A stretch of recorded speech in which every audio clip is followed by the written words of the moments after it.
Dear cadets, a very good morning to you all. I welcome all of you in my first class, and the topic is trigonometry.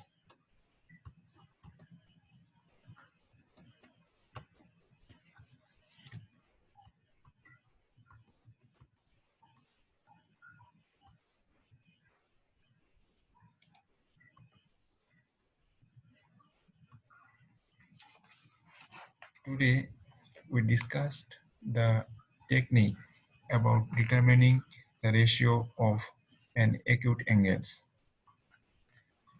You know the sign of trigonometrical ratios in different quadrants. The first quadrant, all ratios are positive. In the second quadrant, sine and cosec are positive or other ratios are negative. In third quadrant, tan and cot are positive and all other ratios are negative. In fourth quadrant, cos and sec are positive and all other ratios are negative. Method of determining a trigonometrical ratios n into pi by 2 plus minus theta, where 0 less than theta less than pi by 2. Step 1. We are to divide the given angle into two parts, whose one part is n multiple of pi by 2 and the other part is an acute angle. That is, we are to express the given angle in the form n into pi by 2 plus minus theta. Step 2. If n is even, the ratio remains the same. That is, sine remains sine, cosine remains cosine, tan remains tan, etc. If n is odd, the ratio will be changed. That means sine will be cos, conversely cos will be sine, tan will be cot, cot will be tan, sec will be cosec, cosec will be sec. Step 3. After knowing the position of the quadrant n into pi by 2 plus minus theta, we have to put the sign of ratio determined in the step 2. Now we see some example. Here, multiple of pi by 2 is an odd number and 9 is odd. So sine will be turned into cos 9 into pi by 2. That means first quadrant plus theta. That means second quadrant. And second quadrant sine is positive. That's why sine 9 pi by 2 plus theta is equal to cos theta. Another example. Here 9 is odd number. Multiple of pi by 2 is, so 10 will be cot and 9 into pi by 2, that means first quadrant plus theta, that means second quadrant. In second quadrant 10 is negative. That's why 10 9 pi by 2 plus theta is equal to cos theta. Now we solve some problems. Here we can see, find the value of 10 11 pi by 6. Solve. Given that 10 11 pi by 6. Now we divide the angle into two parts, whose one part is multiple of pi by 2 and the another part is acute angle.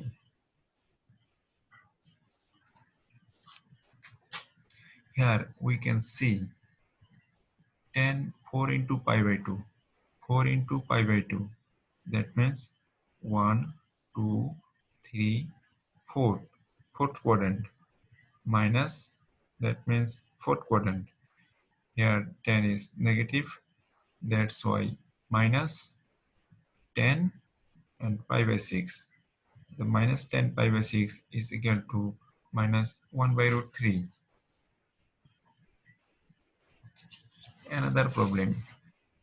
Find the value of cosec 19 pi by 3.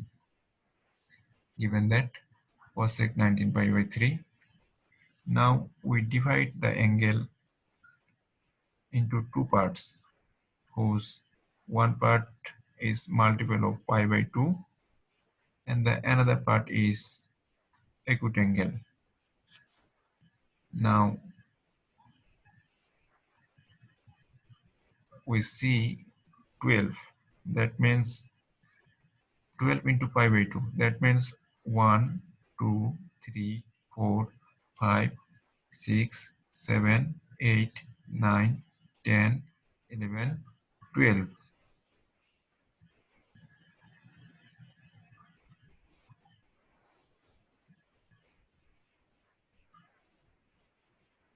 12. That means fourth quadrant plus pi by 3 plus, that means first quadrant. Here all the trigonometric ratios are positive. That's why cosec pi by 3 and cosec pi by 3 is equal to 2 by root 3. Another problem. Find the value of 10 minus 23 pi by 6. Given that 10 minus 23 pi by 6. We know 10 minus theta is equal to minus tan theta. That's why minus 10 23 pi by 6. Now we divide the given angle into two parts, whose one part is multiple of pi by 2 and the another part is an acute angle. That's 7 into pi by 2. That means 1, 2, 3, 4, 5, 6, 7. Third quadrant plus, that means fourth quadrant. Fourth quadrant 10 is negative. That's why